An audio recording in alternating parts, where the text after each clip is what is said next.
અગત્યના સમાચાર। અમેરિકામાં ટ્રમ્પ સરકાર દ્વારા ભારતીયોનું અપમાન અને અત્યાચાર કરવામાં આવ્યું હતું, તેમ છતાં મોદી સરકાર ચૂપ છે। ત્યારે આજે વડાપ્રધાન રાજીનામાની માંગ સાથે યુથ કોંગ્રેસના કાર્યકારી પ્રમુખ પવન ગુપ્તાની આગેવાનીમાં હાથમાં જંજીર પહેરી વિરોધ પ્રદર્શન કરવામાં આવ્યું હતું, જેમાં વિરોધ પ્રદર્શન દરમિયાન સયાજીગંજ પોલીસ સ્ટેશનના અધિકારીઓ દ્વારા પવન ગુપ્તાની તેમના કાર્યકર્તાઓની ધરપકડ કરવામાં આવી હતી। સાથે વડાપ્રધાન રાજીનામું આપોના નારા સાથે વિરોધ પ્રદર્શન કરવામાં આવ્યું। આ વિરોધ પ્રદર્શન ફતેગંજ 4 રસ્તા પાસે કરવામાં આવ્યું હતું।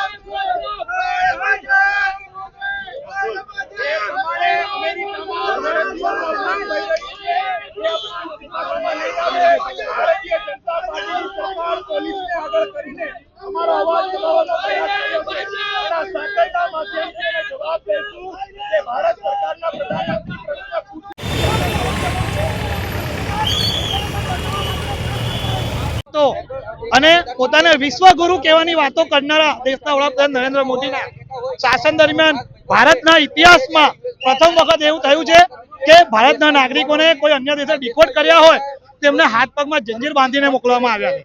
આ ફક્ત એ નાગરિકોના હાથમાં નહીં, પરંતુ ભારત દેશના હાથમાં જંજીર બાંધી છે। ભારત દેશનું અપમાન કર્યું, ભારત દેશના નાગરિકોનું અપમાન કર્યું છે।